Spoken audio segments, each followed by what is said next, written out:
আসসালামু আলাইকুম। Ideal school and college Motijheel ঢাকার আমরা ১ নাম্বার প্রশ্নটা আজকে সলভ করব।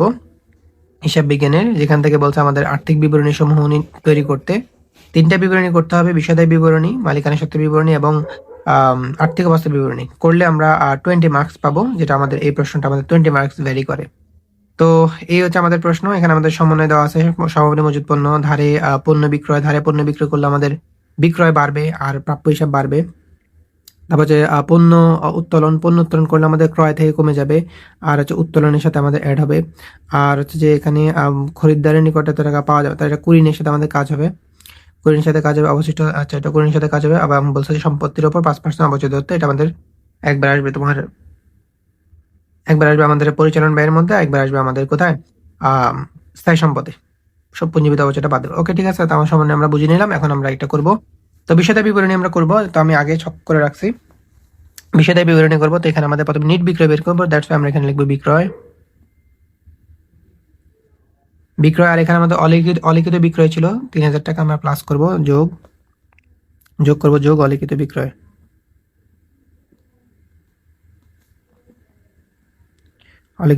ওকে। তো আমাদের বিক্রয় কত ছিল আমরা দেখিনি। বিক্রয় ছিল আমাদের, বিক্রয় হচ্ছে ক্রেডিট, আয় হয় জন্য বিক্রয় হচ্ছে ক্রেডিট ১,৬৭,৫০০। তো আমরা সেকেন্ড কলামে লিখি বিক্রয় হচ্ছে আমাদের ১,৬৭,০০০, অ্যাকচুয়ালি কত ছিল যেন ৬৩, সরি ফর দ্যাট, ৬৩,৫০০। আর অলিখিত বিক্রয় ছিল আমাদের কত হাজার টাকা, ৩,০০০ টাকা, ৩,০০০ টাকা। ওকে, আর কিছু আছে নাকি আমরা একটু দেখিনি। এখানে আমাদের কারবে বারটা ডেবিটে দেওয়া আছে, ডেবিট। তাহলে এটা হচ্ছে আমাদের বিক্রয় বারটা, রাইট? বিক্রয় ক্রেডিট, বিক্রয় বারটা হচ্ছে কি ডেবিট, যার মধ্যে আমাদের কি হয়, খরচ হয়, এই জন্য ডেবিট। আচ্ছা, আর কিছু আছে নাকি আমরা দেখি। ফেরত আছে, বহি ফেরত মানে ক্রয় ফেরত, তাহলে এটা আমার ক্রয়ের সাথে কাজ হবে। আর নেই, তাহলে আমাদের বার্তাটা বাদ দিতে হবে। তাহলে আমরা লিখবো বাদ বিক্রয় বার্তা। তো বিক্রয় বার্তা এখানে কত ছিল? বিক্রয় বার্তা ছিল যেখানে এই তো ২,৬০০ টাকা। তাহলে সরি, এটা তো যোগ করতে হবে, ২,৬০০ টাকা। সরি, এখানে হবে না, এটা যোগ করতে হবে। ওকে, তাহলে এখানে আমরা ক্যালকুলেশন করি। ৩,০০০ টাকা আমরা যোগ করব এবং ২,৬০০ টাকা আমরা কি করব, মাইনাস করব। তাহলে এখানে আমাদের 400 টাকা থাকবে, 400 টাকা অ্যাড হবে, তাহলে হচ্ছে যে ১,৬৩,৯০০। তারপর আমি একটু ক্যালকুলেশন করে নিই, যদি আমাদের ভুল হয় তাহলে পরে আমাদের আবার সবকিছু ঠিক করতে হবে। আমি ক্যালকুলেশন করে নিই। ১,৬৩,৫০০, এটার সাথে আমরা অ্যাড করব যে ৩,০০০ টাকা এবং মাইনাস করব আমরা ২,৬০০ টাকা। হ্যাঁ, ঠিক আছে। তো আমরা ১,৬৩,৯০০। ওকে, তাহলে যেটা বেরোলো এটার নাম হচ্ছে নিট বিক্রয়। আমরা এখানে লিখবো নিট বিক্রয়। ওকে, এখন আমরা নিট বিক্রয় থেকে বিক্রিত পণ্যের ব্যয় বাদ দিব, তাহলে আমাদের মোট মুনাফা বেরোবে। এই জন্য আমরা এখন বিক্রিত পণ্যের ব্যয় বাদ দিব। তাহলে আমরা এখানে লিখবো বাদ বিক্রিত পণ্যের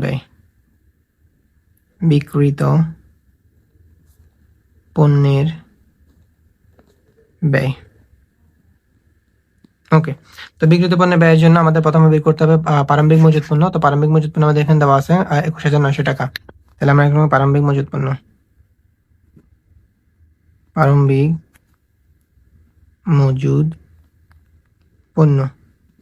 ওকে, প্রারম্ভিক মজুত পণ্য আমরা লিখবো যে ২১,৯০০ টাকা। এর সাথে আমরা এখন বের করবো নিট ক্রয় করার জন্য প্রথমে ক্রয় লিখতে হবে, ক্রয়। ওকে, ক্রয়ের সাথে আমরা দেখছিলাম এখানে ফেরত ছিল, যে বই ফেরত লেখা ছিল, এই তো বই ফেরত, তাহলে আমরা বাদ দিব ফেরত। ওকে, তারপরে আমাদের এখানে আছে যে এই তো যে পণ্য উত্তোলন করছে, অর্থাৎ পণ্য কমে যাবে, তাহলে আমরা বাদ দিব পণ্য উত্তোলন।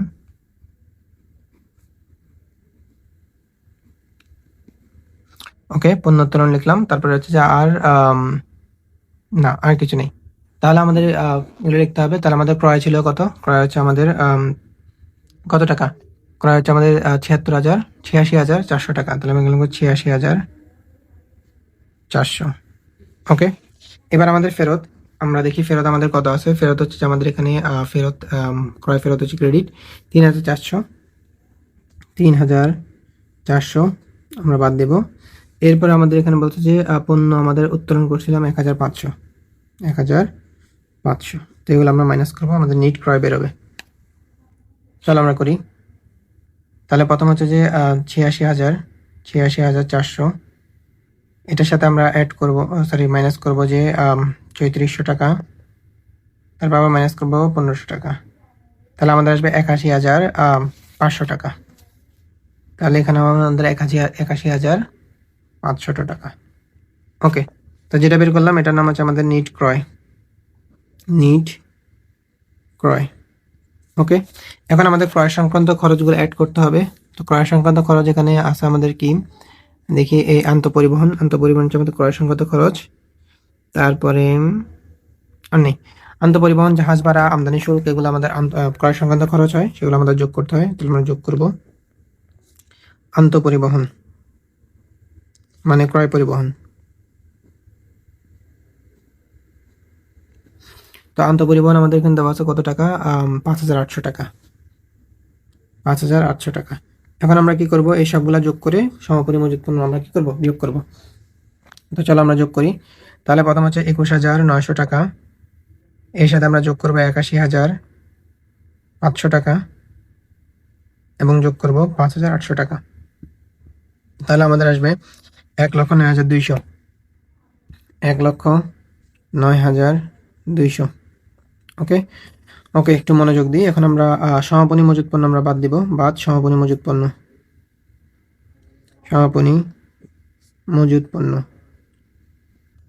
তো আমরা সবাই বিক্রিত পণ্যের ব্যয় সূত্র অবশ্যই জানি, প্রারম্ভিক মজুত পণ্য এর সাথে নিট ক্রয় যোগ করব, ক্রয় সংক্রান্ত খরচগুলো যোগ করব, যোগ করলে আমরা সমাপনী মজুত পণ্যগুলো বাদ দিব। সমাপনী মজুত পণ্য এখানে দেওয়া আছে ৩০,০০০ টাকা।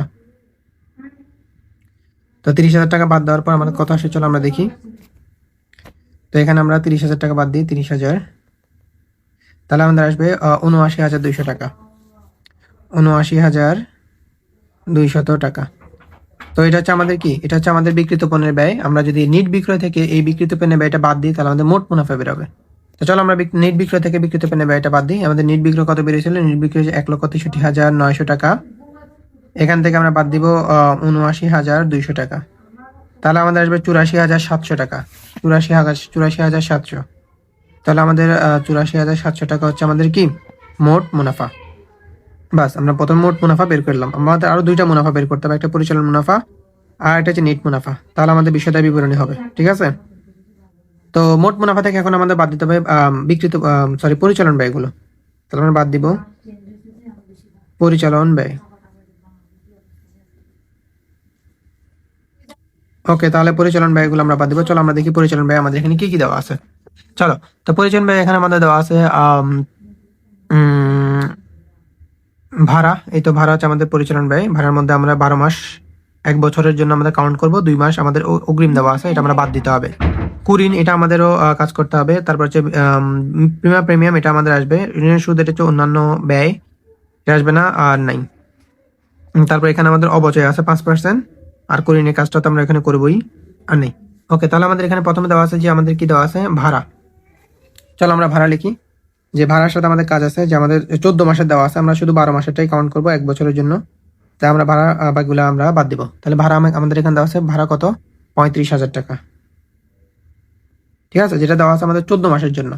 তাহলে এই যে ৩৫,০০০ টাকা, ঠিক আছে, এই ৩৫,০০০ টাকা সেটাকে যদি আমরা ১৪ দিয়ে ভাগ করি তাহলে আমাদের ১ মাসের ভাড়া যেটা সেটা বেরোবে, ঠিক আছে। তো সেখানে আমাদের ১২ মাসের ধরতে হবে, ২ মাসের আমরা বিয়োগ দিতে হবে। তাহলে আমরা ২ মাসেরটা আমরা কাউন্ট করি, আমাদের আসছে কত, ২ দিয়ে গুণ করলে আমাদের আসছে কত, সরি ৫ দিয়ে গুণ করে ফেলছি। ২ দিয়ে গুণ করলে আমাদের ৫,০০০ টাকা, ঠিক আছে। ৫,০০০ টাকাটা আমরা বাদ দিই, আমরা ৫,০০০ টাকা আমরা অগ্রিম দিছি, এটা আমরা বাদ দিয়ে দেখাবো যে আমরা ১২ মাসের ভাড়া ধরছি, ঠিক আছে, ব্যয় হিসেবে। তাহলে অগ্রিমটা আমরা বাদ দিব, যেটা হচ্ছে ৫,০০০ টাকা। তাহলে বাদ দিলে আমাদের ভাড়া হবে যে ৩০,০০০ টাকা। ওকে, তো ভাড়ার কাজটা শেষ। এরপর আমাদের এখানে দেওয়া আছে কি, কুরিনের কাজটা আমরা সবার লাস্টে করবো। বিমা প্রিমিয়াম দেওয়া আছে ৬,০০০ টাকা, সেটা লিখবো যে বিমা প্রিমিয়াম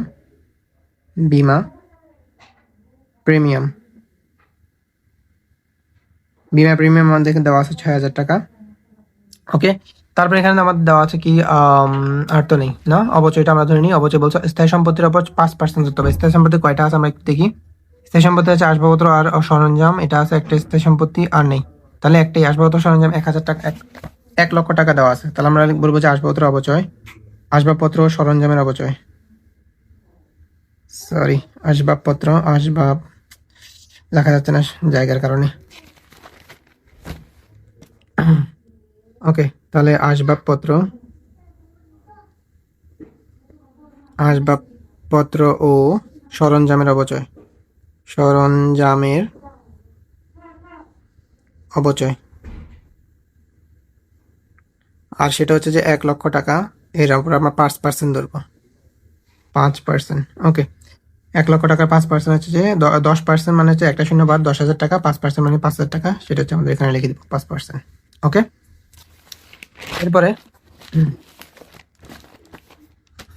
এরপরে এবার আমরা কুরিনের বিষয়টা আসি। আমরা কুরিনের সূত্র একটা জানি যে কুরিন যোগ নতুন কুরিন যোগ নতুন কুরিন সঞ্চিতি পুরাতন কুরিন সঞ্চিতি বাদ।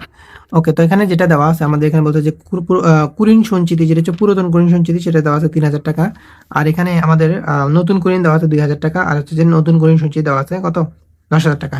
তাহলে আমরা প্রথমে নতুন কুরিন লিখবো, যে নতুন কুরিন নতুন কুরিন যেটা দেওয়া আছে আমাদের এখানে কত 2,000 টাকা, সেটা আমরা লিখবো। এটার সাথে যোগ করতে হবে আমাদের নতুন কুরিন সঞ্চিতি, নতুন কুরিন সঞ্চিতি, নতুন কুরিন সঞ্চিতি আমাদের যোগ করতে হবে। নতুন কুরিন সঞ্চিতি কত বেরোবে সেটা হচ্ছে 10%, অবশিষ্ট দেনাদারের উপর 10% ধরতে হবে। তো আমাদের এখানে প্রাপ্য হিসাব হচ্ছে যে কত 37,000 টাকা। আমরা একটু ক্যালকুলেটারে লিখি, প্রাপ্য হিসাব মানে দেনাদার হচ্ছে আমাদের কত 37,000 টাকা, ঠিক আছে। আর এখানে আমাদের সমন্বয়ে আমরা কি করছিলাম দেখো, খেয়াল করো, সমন্বয় অলিখিত বিক্রয় ছিল 3,000 টাকা, মানে দেনাদার বাড়বে, এটা আমরা কাউন্ট করিনি। তাহলে এটা আমরা কাউন্ট করতে হবে, এখন সমন্বয় করে নিতে হবে 3,000 টাকা। তাহলে আমাদের মোট দেনাদার হবে যে কত 40,000 টাকা। তারপর এখানে বলছে যে নতুন অনাদায় পাওনা হচ্ছে যে নতুন কুরিন কত 2,000 টাকা, মানে দেনাদার থেকে 2,000 টাকা পাওয়া যাবে না, সেটা আমাদের মাইনাস করবো। তাহলে হচ্ছে 38,000 টাকা। এই টাকাটা হচ্ছে আমাদের কি অবশিষ্ট দেনাদার। তাহলে অবশিষ্ট দেনাদার কি, প্রথমে আমাদের দেনাদার ছিল, সেখান থেকে অলিখিত বিক্রয় ছিল, ধারে পণ্য বিক্রয় ছিল, সেটা আমরা যোগ করছি। যোগ করার পর আমরা কি করছি, নতুন কুরিনটা বাদ দিছি। এটা হচ্ছে আমাদের অবশিষ্ট দেনাদার। এর উপর আমাদের 10% ধরতে হবে, এর উপর ধরতে হবে আমাদের 10%। তাহলে হচ্ছে 3800 টাকা হচ্ছে আমাদের কি নতুন কুরিন সঞ্চিতি, এটা হচ্ছে আমাদের 3800 টাকা। ওকে, তারপর বাদ দিব আমরা পুরাতন কুরিন সঞ্চিতি, যেটা আমাদের র্যামিলে দেওয়া থাকবে, পুরাতন কুরিন সঞ্চিতি। ওকে, যেটা আমাদের র্যামিলে দেওয়া থাকবে, তো র্যামিলে আমাদের পুরাতন সঞ্চিতি দেওয়া আছে 3,000 টাকা, এটা আমাদের বাদ দিতে হবে। ওকে, তাহলে 3,000, এখান থেকে 3,000 বাদ দিলে 800 থাকবে, তাহলে 2,800 টাকা হচ্ছে আমাদের কি কুরিন খরচ। ওকে, তো এর মাধ্যমে আমরা আশা করি যত পরিচালন ব্যয় ছিল সব লিখে ফেলছি। আরেকবার চেক দিয়ে নিই, ইয়েস লিখে ফেলছি। ওকে ভাই, তো এটা হচ্ছে আমাদের মোট পরিচালন ব্যয়। আমরা এগুলো সব যোগ করবো। আমাদের 3,000, 30,000, 6,000, 36,000, 5,000, 41,000, 41,000 আর 2,000 হচ্ছে যে কত 43,000, আর এখানে 800। তাহলে 43,800 হচ্ছে আমাদের কত 43,800 হচ্ছে আমাদের পরিচালন ব্যয়। এবং এই পরিচালন ব্যয়টা আমরা মোট মুনাফা থেকে বাদ দিব, আমাদের পরিচালন মুনাফা বেরোবে। তাহলে আমাদের মোট মুনাফা এখানে কত ছিল, মোট মুনাফা ছিল আমাদের 84,700 ছিল আমাদের। সেখান থেকে আমরা এখন পরিচালন ব্যয়টা বাদ দেবো, সেটা হচ্ছে 43,800। তাহলে আমাদের 40,900, 40,900 হলো আমাদের পরিচালন মুনাফা। আর যদি মাইনাস আসতো তাহলে বলতাম পরিচালন ক্ষতি। ওকে, যেটা বেরিয়েছে এটার নাম হচ্ছে পরিচালন মুনাফা। আমরা একটু লিখে নিই, পরিচালন মুনাফা। ওকে, এবার আমাদের কাজটা যেটা, সেটা লাস্ট, যেটা হচ্ছে অন্যান্য আয় থাকলে যোগ করব, অন্যান্য ব্যয় থাকলে আমরা কি করব, বিয়োগ করব। তো চলো আমরা দেখি অন্যান্য আয় এবং অন্যান্য ব্যয় আছে কিনা। এখানে আমরা একটা বাট্টা দেখতেছি, নগদ বাট্টা, এবং টাকাটা দেওয়া আছে কোথায়, ক্রেডিটে। ঠিক আছে, নগদ বাট্টা ক্রেডিটে, ক্রেডিট মানে হচ্ছে আয়। ঠিক আছে, যে ডেবিটে থাকতো মনে করতাম এটি কি প্রদত্ত বাট্টা মানে ব্যয়। নগদ বাট্টা আয়, এটা হচ্ছে অন্যান্য আয়, এটা আমাদের সাথে অ্যাড হবে, মানে এখানে অ্যাড হবে। অন্যান্য আয় আর আছে কিনা দেখি আমরা। অন্যান্য আয়, না অন্যান্য আয় নেই। অন্যান্য ব্যয় একটা আছে, ঋণের সুদ 4,000 টাকা, 4,000 টাকা বলছে। আবার এখানে ঋণের সুদের মধ্যে পার্থক্য মানে পার্সেন্টেজও দিছে, আমাদের ক্যালকুলেট করে নিতে হবে যে আমরা কত টাকা এখানে আছে বা নাই। চলো তাহলে আমরা করি। প্রথম অন্যান্য আয় আছে আমাদের প্রদত্ত পাঠটা, তাহলে আমরা প্রাপ্ত পাঠটা অ্যাকচুয়ালি অন্যান্য আয়টা আমরা লিখবো অন্যান্য আয়। অন্যান্য আয় একটাই আমাদের আছে, যেটা হচ্ছে প্রাপ্ত পাঠটা। প্রাপ্ত বাট্টা বাট্টা পাইছি, ঠিক আছে, যেটা আয়। তো প্রাপ্ত বাট্টা এখানে কত দেওয়া আছে, বাট্টা দেওয়া আছে 2,500 টাকা, সেটা আমরা এখানে লিখবো 2,500। এরপর আমাদের একটা অন্যান্য ব্যয় দেওয়া ছিল, সেটা লিখবো অন্যান্য অন্যান্য ব্যয়। অন্যান্য ব্যয় যেটা হচ্ছে আমাদের এখানে কত দেওয়া আছে, অন্যান্য ঋণের সুদ, সেটা হচ্ছে 4,000 টাকা। ঋণের সুদ 4,000 টাকা। আচ্ছা, এখানে তো 4,000 টাকা লিখলো, কিন্তু আমাদের এখানে পার্সেন্টেজে দেওয়া আছে। এখন আমাদের পার্সেন্টেজটা দিয়ে বের করতে আদৌ আমাদের ঋণের সুদ 4,000 টাকা কিনা, পুরো বছরের মানে যতটুকু আমাদের বছর ক্যালকুলেট হবে ততটুকু আমাদের 4,000 টাকা কিনা। যদি আমাদের কম হয় তাহলে আমাদের যোগ করতে হবে, আর যদি বেশি হয় তাহলে আমাদের বাদ দিতে হবে, মানে এই 4,000 টাকার মধ্যে বাদ দিতে হবে। তো চলো আমরা বের করে দেখি। আমাদের দেওয়া আছে ঋণে, আমাদের বন্ধকি ঋণ আমরা নিয়েছিলাম 50,000 টাকা, ঠিক আছে। তো আমরা লিখি 50,000 টাকা, ওকে, গুণ হচ্ছে 10%, তাহলে 50,000 টাকা 10% আমাদের আসে কত, 5,000 টাকা, ঠিক আছে। কিন্তু এখানে বললো যে কি, এই তো, যে আমি বন্ধকি ঋণটা বন্ধকি ঋণটা নিয়েছিলাম 22 সালে, ঠিক আছে। তো আমাদের পুরো 24 সালটা আমরা ব্যবহার করতে হবে, পুরো 24 সালটা হিসাব করতে হবে। তাহলে 22 সালের অর্ধেক, তাহলে এটা তো শেষ।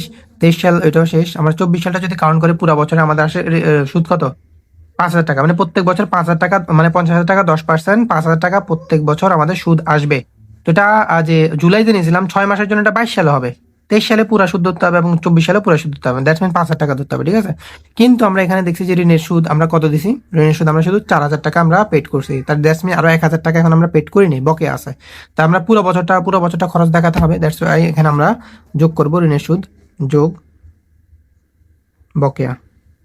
1,000 টাকা এখনো পে করিনি, তাহলে বকেয়াটাও যোগ করবো, সেটা হচ্ছে 1,000 টাকা। তাহলে তাহলে আমাদের মোট আসবে যে 5,000 টাকা, এবং এই 5,000 টাকা হচ্ছে অন্যান্য ব্যয়, যেটা আমাদের বাদ দিতে হবে, ঠিক আছে। আর অন্যান্য আয় থাকলে আমাদের যোগ করতে হয়, ওকে। তো এটাই, চলো এখান থেকে আমরা অন্যান্য আয়টা যোগ করবো, অন্যান্য ব্যয়টা বাদ দিব। তো করি, প্রথম হচ্ছে যে 40,000 আমাদের দেওয়া আছে 40,900 টাকা। তো এখানে এটার সাথে আমরা যোগ করবো যে 2,500 টাকা, এবং বিয়োগ করবো যে 5,000 টাকা। তাহলে আমাদের আসবে যে 38,400 টাকা। এটাই হচ্ছে আমাদের নেট মুনাফা। তো এর মধ্যে আমাদের নেট মুনাফা বেড়ে গেল, তো এটার নাম দেবো আমরা নেট মুনাফা, ওকে। তো আমাদের নেট মুনাফা বেরোলো 38,400 টাকা, ঠিক আছে। এরপরে আমরা মালিকানা সত্ত্বে পরিবর্তনের বিবরণীটা করব।